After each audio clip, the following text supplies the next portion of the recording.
Bonsoir.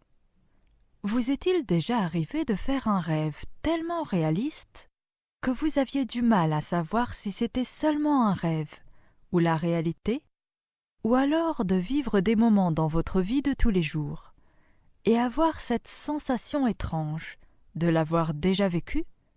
C'est précisément ce genre de situation que vivent certains personnages dans les chroniques de minuit. Bienvenue à vous, voyageurs de la nuit. Installez-vous confortablement. Préparez-vous pour un voyage au cœur de l'imaginaire et du monde des rêves. Je vais vous raconter l'histoire de Noah Barnes.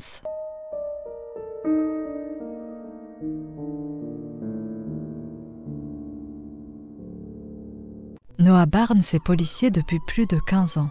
Toute l'année, il enchaîne les gardes, les enquêtes, les interventions à toute heure du jour et de la nuit. Il est reconnu pour son sérieux, sa ténacité et son sens du devoir. Mais derrière l'uniforme, Noah est aussi un homme profondément attaché à sa famille. L'été, pour lui, c'est sacré. C'est le seul moment où il peut vraiment décrocher, laisser son téléphone professionnel de côté et se consacrer pleinement à ceux qu'il aime. Ces quelques semaines de vacances sont synonymes de repos, de rires partagés et de souvenirs précieux. Son épouse, Claire, est infirmière aux urgences. Elle aussi connaît le rythme effréné des nuits blanches et des situations critiques. Ensemble, ils forment un duo solide, soudés par les épreuves et les années. Leur bonheur, ce sont leurs 2 garçons, Liam, 8 ans, curieux et toujours prêt à poser 1000 questions, et Ethan, 5 ans, un petit aventurier au sourire espiègle. Pour eux, la baie de Chesapeake, située sur la côte est des États-Unis, promettait des journées entières à jouer dans le sable, à construire des châteaux et à plonger dans les vagues. Le programme des vacances était simple. Passer la journée à la plage, se détendre et profiter du temps en famille. Noah était confortablement installé sur un transat, les pieds dans le sable chaud, tandis que Claire, son épouse et leurs 2 garçons s'amusaient dans l'eau peu profonde. Comme à son habitude, Noah commençait sa journée en lisant le journal local, histoire de se tenir informé de ce qui se passait dans les environs. Mais ce matin-là, un article attira son attention et le laissa perplexe. Un pêcheur de crabes, qui travaillait au large de la baie de Chesapeake, affirmait avoir aperçu quelque chose de très inhabituel dans l'eau. La photo qui accompagnait l'article montrait l'homme entouré de secouristes, le visage marqué par la peur. En poursuivant sa lecture, Noah découvrit que le pêcheur prétendait avoir été attaqué par une créature qui aurait fait dangereusement tanguer sa petite embarcation. Il serait passé par-dessus bord et n'aurait survécu que par miracle. Selon lui, la chose mesurait plus de 4 mètres de long, mais il n'avait pas pu distinguer précisément son apparence. Noah, en tant qu'inspecteur de police, ne pouvait s'empêcher de dérouler l'enquête dans sa tête. Cet homme était peut-être ivre au moment des faits, ou bien manquait-il de sommeil, au point d'avoir tout imaginé avant de tomber à l'eau? Était-il seul en mer, ou quelqu'un se trouvait avec lui et pouvait peut-être confirmer son histoire? Quoi qu'il en soit, pour Noah, l'explication ne pouvait être que rationnelle. Son esprit cartésien le rendait sceptique. Il ne croyait pas au témoignage du pêcheur. Après tout, personne n'avait jamais croisé de monstre marin, ici ou ailleurs. La journée s'était déroulée à merveille. Noah et Claire, enfin détendus, profitaient pleinement de ce moment de répit. Les enfants, Liam et Ethan, étaient aux anges.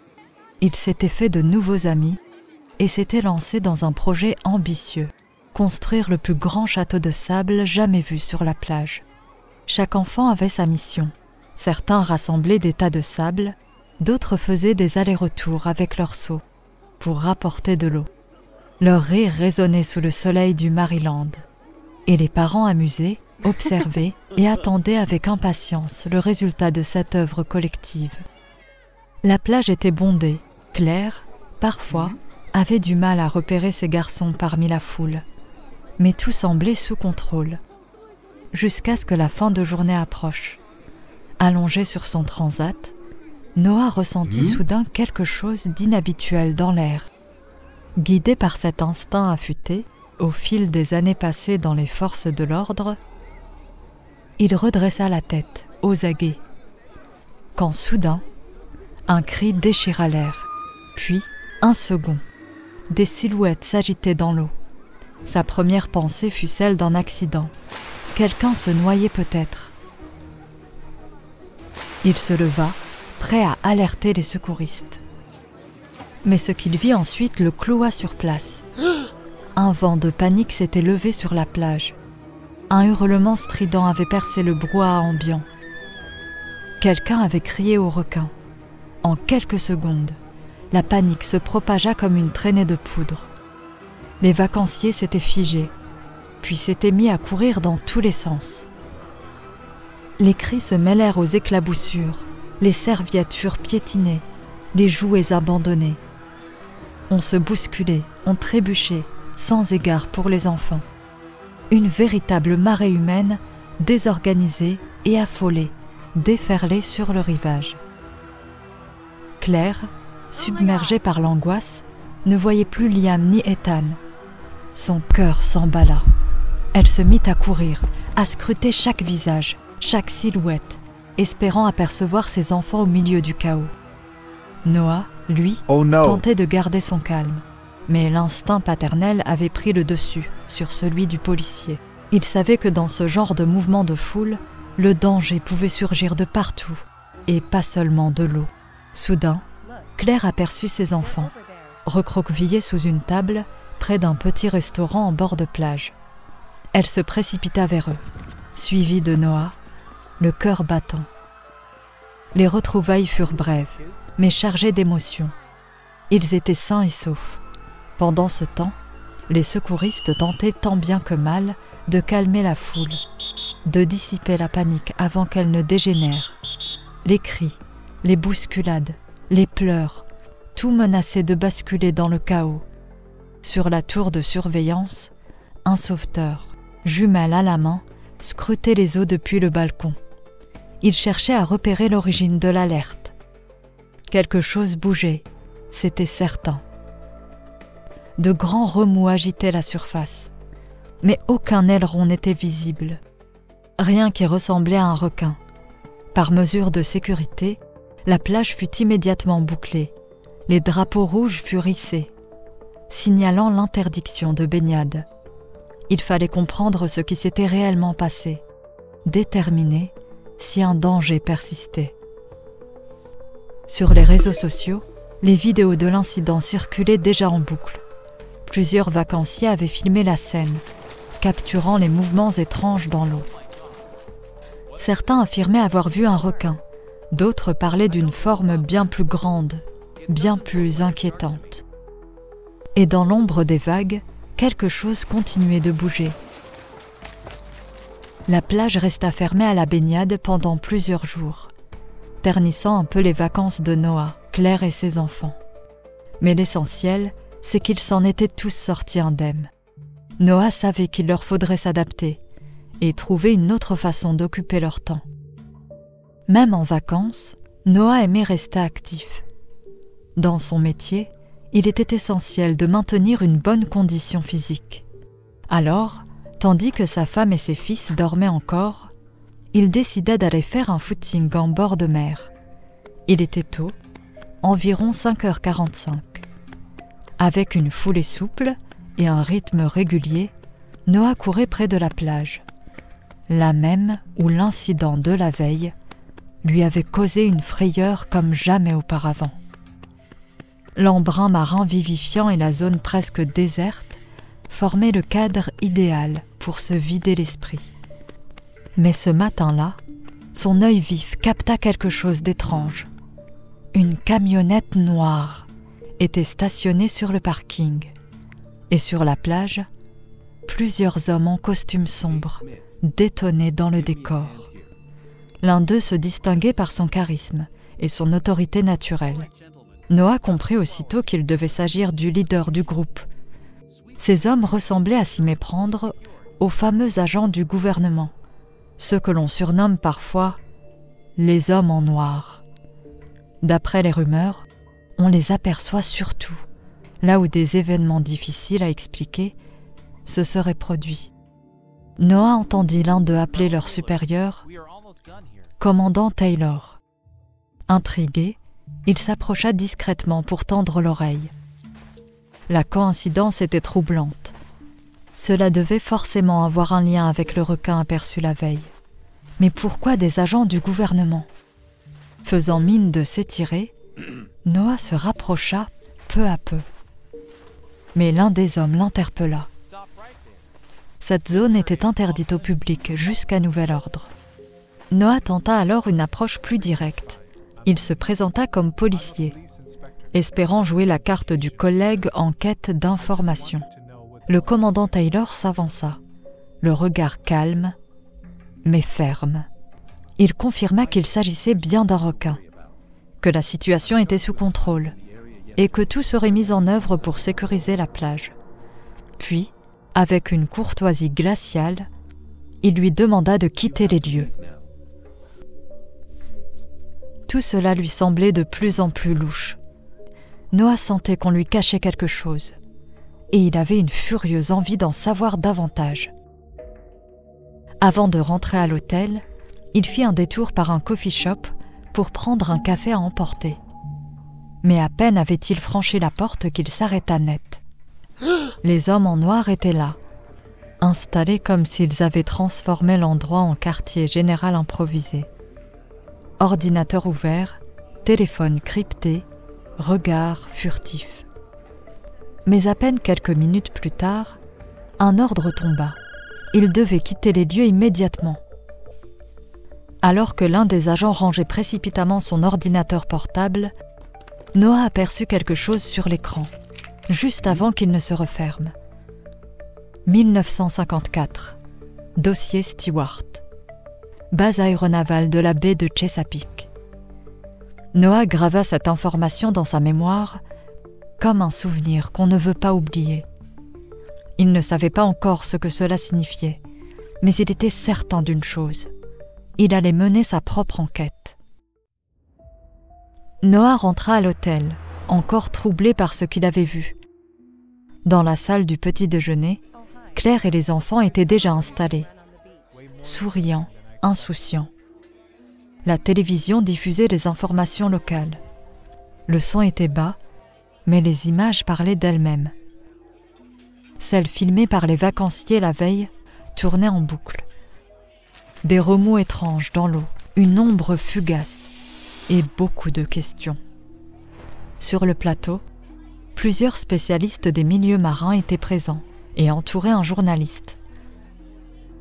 L'une d'eux, une biologiste réputée, affirma que les mouvements observés ne correspondaient pas à ceux d'un requin. Trop rapides, trop imprévisibles. Un autre expert prit la parole. Il appartenait à l'association de protection marine, qui mène régulièrement des plongées et des prélèvements sur les plages pour surveiller l'état du milieu marin. Lors de leur dernière expédition, ils avaient découvert quelque chose d'inattendu. Une sorte de coque, de la taille d'un ballon de rugby, incrustée dans le corail. Une matière inconnue, ni végétale, ni organique, rien de répertorié. Quelques jours plus tard, un séisme sous-marin imperceptible en surface avait été détecté par leurs instruments. Et lors d'une nouvelle plongée, ils constatèrent que l'anomalie avait évolué, ou plutôt qu'elle s'était ouverte. En son centre, un trou béant, comme si quelque chose en était sorti. La biologiste tenta une hypothèse. Il pouvait s'agir d'une espèce marine non répertoriée, une créature que personne n'avait encore observée. Le journaliste la coupa, sceptique. Quel lien avec l'incident de la plage ? Elle répondit avec hésitation, suggérant qu'une créature inconnue, sortie de la coque, avait peut-être été prise pour un requin. Le plateau resta silencieux, perplexe. Elle avait transmis les vidéos. On y voyait une masse jaune, pâle, semblable à un cocon accroché au coraux. Noah fronça les sourcils. Ce qu'il voyait ne suffisait pas à le convaincre, mais un malaise persistait. Quelque chose clochait, il en était sûr, et il comptait bien découvrir quoi. La biologiste, toujours présente sur le plateau du flash spécial, poursuivait l'exposé de sa théorie. Elle affirma avoir effectué des prélèvements sur cette étrange coque, solidement fixée au corail. Ce qu'elle découvrit la stupéfia. Les échantillons ne ressemblaient à aucun organisme connu sur notre planète. Alors qu'elle s'apprêtait à en dire davantage, la retransmission fut brutalement interrompue. Noah, qui suivait l'émission avec attention, pensa d'abord à un simple dysfonctionnement de la télévision. Mais il comprit rapidement que la coupure venait directement des studios. Quelqu'un avait délibérément mis fin au direct. Poussé par la curiosité, Noah décida de contacter l'antenne de télévision. Il prétendit faire partie de la police et collaborer à l'enquête sur les événements survenus sur la plage. Le responsable du journal, visiblement nerveux, affirma ne pas savoir comment la coupure avait eu lieu. Toutefois, il mentionna un détail troublant. À la sortie du plateau, les intervenants, dont la biologiste, avaient été escortés vers une voiture noire aux vitres teintées. Les hommes qui l'accompagnaient étaient tous vêtus de noir. Noah n'eut aucun doute. C'étaient les hommes de Taylor. Ils tentaient d'étouffer l'affaire. Apparemment, la biologiste avait mis au jour quelque chose de dérangeant, une vérité qu'il ne fallait surtout pas révéler au grand public. Noah était de plus en plus intrigué. Cette volonté manifeste de dissimuler la vérité lui était insupportable. Il se sentait désormais investi d'une mission, découvrir ce qui se tramait réellement près de la baie de Chesapeake. Entre-temps, plusieurs habitants avaient rapporté avoir vu quelque chose d'étrange au large. Et au fil des jours, cette chose semblait croître, devenir plus massive, plus imposante, à tel point qu'il devenait impossible de ne pas la remarquer, même depuis la côte.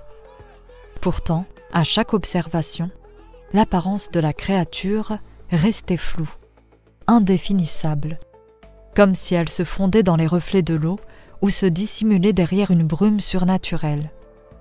Ce mystère ne fit qu'alimenter la peur des habitants. Certains parlaient d'un monstre marin, d'autres d'une entité venue d'ailleurs. Mais tous s'accordaient sur un point, quelque chose rôdait dans les profondeurs, et ce n'était pas naturel.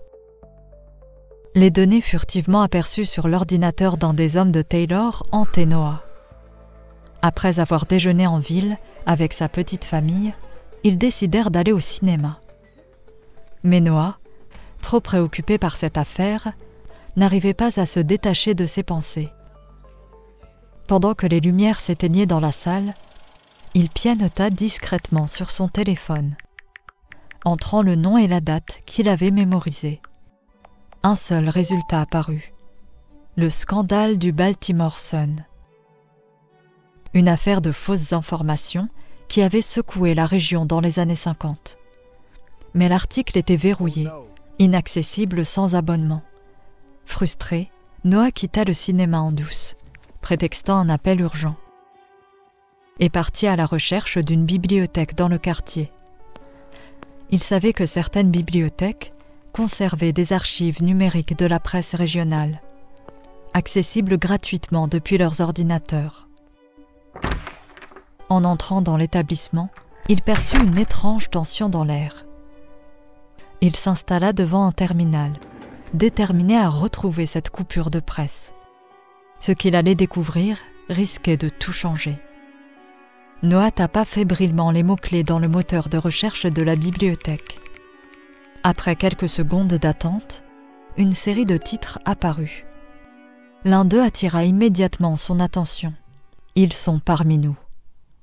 Il cliqua. L'article s'ouvrit, accompagné d'une photo en noir et blanc. Un homme en costume, au regard fuyant, était assis dans un wagon vide. À ses côtés se tenait une créature que l'on aurait sans hésiter qualifiée d'extraterrestre. l'incarnation parfaite de ce que l'imaginaire collectif projette. Silhouette élancée, peau grisâtre, yeux immenses et noirs. Intrigué, Noah se mit à lire. Un journaliste, qui voyageait de nuit dans le même train, était tombé par hasard sur cette scène étrange. L'homme, qu'il identifia sous le nom de Martin Stewart, discutait calmement avec l'alien, et tous deux semblaient se diriger vers la baie de Chesapeake. Noah, dubitatif, poursuivit sa lecture. Apparemment, cet article que beaucoup considéraient comme un montage grotesque avait provoqué un scandale et terni l'image du Baltimore Sun. Le journaliste fut renvoyé, mais il clama haut et fort que sa photo était authentique et tenta d'interviewer Martin Stewart, qui nia tout en bloc. Cette même nuit, plusieurs habitants vivant à proximité de la base aérienne avaient contacté la police pour signaler un objet étrange dans le ciel. Noah se figea, les traits tendus. Quelque chose ne collait pas, ou peut-être que tout commençait enfin à s'assembler. Il tenta de procéder méthodiquement, comme il en avait l'habitude dans ses enquêtes. Il lui fallait un témoin, quelqu'un qui avait été présent lors des événements de l'époque. Malheureusement, le journaliste du Baltimore Sun était décédé depuis plusieurs années. La seule personne apparentée à Martin Stewart et résidant toujours dans le secteur se prénommait Wyatt. Après quelques recherches, Noah réussit à obtenir ses coordonnées. Sans perdre de temps, il décida d'aller le rencontrer. Peut-être qu'après s'être entretenu avec lui, il y verrait plus clair dans cette affaire qui prenait une tournure de plus en plus étrange. Il nota l'adresse sur un bout de papier, le glissa dans sa poche et sauta dans un taxi, le regard fixé sur l'horizon, comme si les réponses l'attendaient au bout de la route. Lorsque le taxi s'arrêta devant la maison, le cœur de Noah se serra. Il avait presque honte d'être là. Lui, d'ordinaire si rationnel, se retrouvait à enquêter sur une histoire qui semblait tout droit sortie d'un vieux feuilleton. Mais il devait en avoir le cœur net. D'un pas décidé, il s'approcha de la porte d'entrée et sonna. Une jeune fille ouvrit. Noah lui demanda s'il pouvait parler à Wyatt Stewart. Elle répondit que son grand-père était dans la pièce à côté, précisant qu'il était malentendant. Elle le laissa un instant pour aller le chercher. Quelques instants plus tard, un homme âgé apparut dans l'encadrement de la porte. Noah aperçut à son oreille un implant cochléaire, discret mais bien visible. Il s'en voulut aussitôt de déranger cet homme pour ce qui, au fond, pouvait n'être qu'une vaste fumisterie. Il prit une inspiration et demanda s'il connaissait un certain Martin Stewart. L'homme hocha la tête, puis répondit, avec une voix hésitante, mais compréhensible, qu'il s'agissait de son défunt oncle. Noah expliqua alors qu'un incident étrange s'était produit sur une plage, quelques jours plus tôt, et qu'il avait toutes les raisons de croire que cela pouvait être lié à l'affaire de 1954. Il demanda à Wyatt s'il accepterait de lui en parler, ajoutant que la situation semblait préoccupante. Wyatt resta silencieux un moment, le regard perdu dans le vide, comme s'il fouillait dans les souvenirs d'une époque lointaine. Puis, lentement, il fit signe à Noah d'entrer. Avant de commencer son récit, Wyatt prit une longue inspiration, comme pour rassembler des souvenirs enfouis depuis des décennies. Il savait que ce qu'il allait raconter défiait toute logique, mais il n'avait jamais douté de sa véracité. Tout avait commencé aux alentours de Noël 1954. Ce jour-là, alors qu'il se rendait chez son oncle Martin pour passer l'après-midi avec sa cousine, Wyatt fit une découverte qui allait bouleverser sa perception du monde. En traversant le jardin, il s'était approché du garage. Après avoir vu sa cousine en sortir, apeurée comme jamais. Là, dissimulée dans l'ombre, se trouvait une créature qu'il n'avait jamais vue auparavant. Une silhouette élancée, aux yeux profonds et à la peau grise. Il comprit aussitôt qu'il ne s'agissait pas d'un être humain. À cette époque, Wyatt n'avait pas encore d'implant cochléaire. Il communiquait uniquement par le langage des signes. Ce détail, loin d'être anecdotique, s'avéra crucial, car là où son oncle et sa nièce étaient pétrifiés par la peur, Wyatt ressentit une étrange familiarité. Il ne percevait aucune menace. Au contraire, il avait l'impression que la créature le comprenait. Et, contre toute attente, elle répondit à ses gestes. Une forme de communication s'établit entre eux, silencieuse mais profonde. Wyatt l'avait surnommé Sully. L'extraterrestre lui expliqua, par signes et gestes, qu'il avait perdu le contrôle de son vaisseau et s'était écrasé près de la route. Il cherchait désespérément à rentrer chez lui. Wyatt expliqua la situation à son oncle, également présent au moment des faits. Martin, d'abord méfiant, finit par accepter de l'aider. Ensemble, ils découvrirent qu'un vaisseau sans pilote s'était échoué dans la baie de Chesapeake. Immergé depuis plusieurs jours, il était resté invisible aux yeux du monde. Grâce à l'aide de Martin, Sully parvint à retrouver son vaisseau. Un soir, sans bruit, sans trace, il disparut dans le ciel, laissant derrière lui une poignée de souvenirs et un secret bien gardé. L'histoire s'était arrêtée là, du moins en apparence. Noah se demanda alors si Sully n'avait pas laissé quelque chose derrière lui, quelque chose qui se serait réveillé et qui sèmerait désormais la terreur sur la côte. Mais Wyatt, catégorique, rejeta cette idée. Pour lui, Sully était un être bienveillant, incapable de faire du mal à qui que ce soit. L'imaginer responsable d'un quelconque danger était tout simplement inconcevable. Soudain, un bruit sourd retentit à la porte. Des coups puissants, insistants. La nièce de Wyatt alla ouvrir, hésitante. 3 hommes en uniforme pénétrèrent dans la maison, sans un mot. Leur regard se posa immédiatement sur Noah. Ils lui demandèrent de les suivre. À cet instant, Noah comprit qu'il s'approchait dangereusement de la vérité. Wyatt le regarda avec inquiétude, les yeux emplis de détresse. Il le supplia silencieusement de ne rien révéler de leur entretien. Mais il était déjà trop tard. Ces hommes avaient tout entendu. Noah fut escorté jusqu'à une fourgonnette noire garée devant la maison. On lui fit signe d'entrer par la porte arrière. À l'intérieur, l'ambiance était digne d'un centre de commandement secret.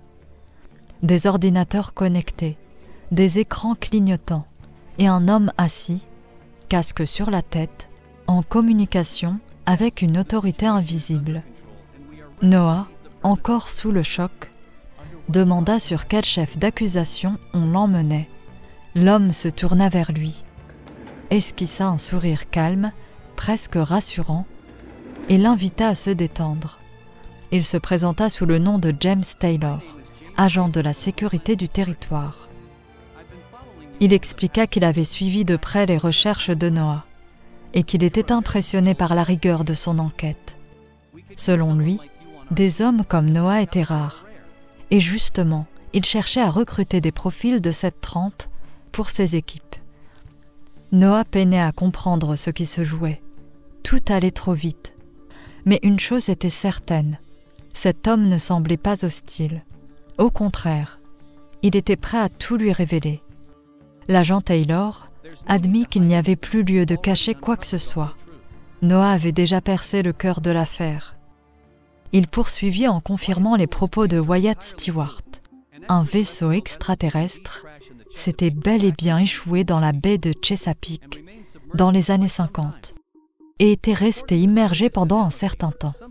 Mais selon les dernières analyses, quelque chose s'était détaché de la coque du vaisseau. Une forme de vie, peut-être, qui se serait réfugiée dans les coraux, enfoui dans les profondeurs, invisible aux yeux humains. Ce vaisseau, conçu pour l'exploration intergalactique, avait parcouru des mondes inconnus.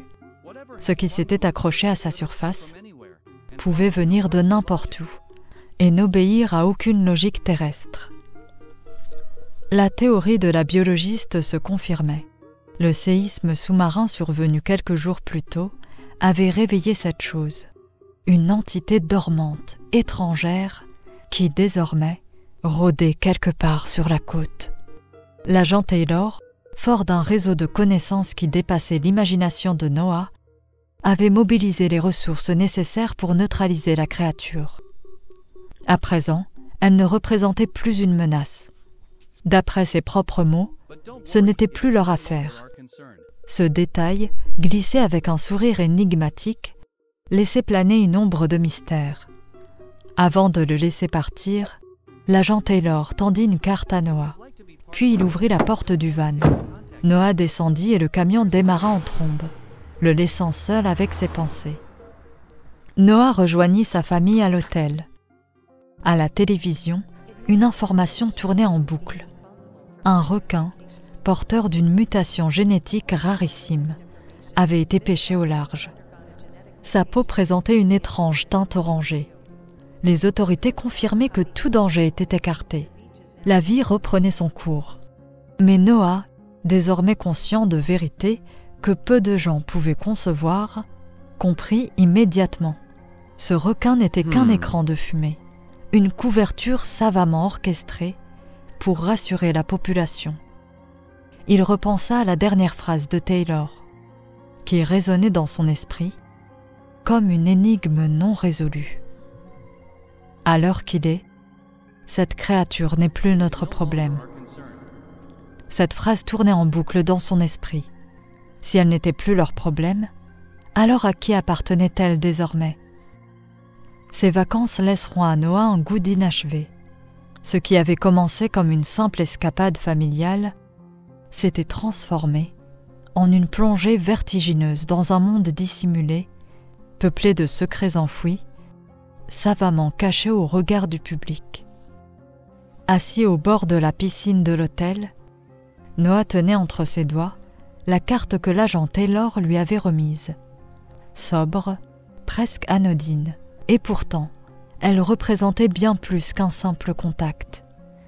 Une invitation, un accès vers un univers que peu avaient entrevu, un monde fait de vérités dérangeantes, de créatures extraterrestres et de portes verrouillées par le sceau du secret défense.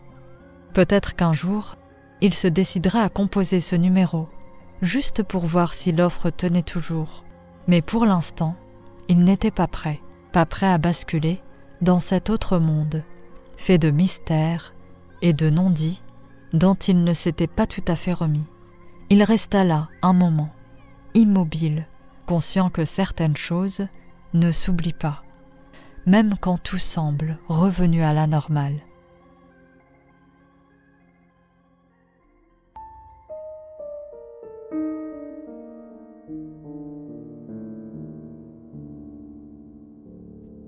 Merci d'avoir suivi cet épisode. N'hésitez pas à mettre un pouce bleu et à vous abonner. Quant à moi, je vous dis à bientôt pour un nouvel épisode des Chroniques de minuit.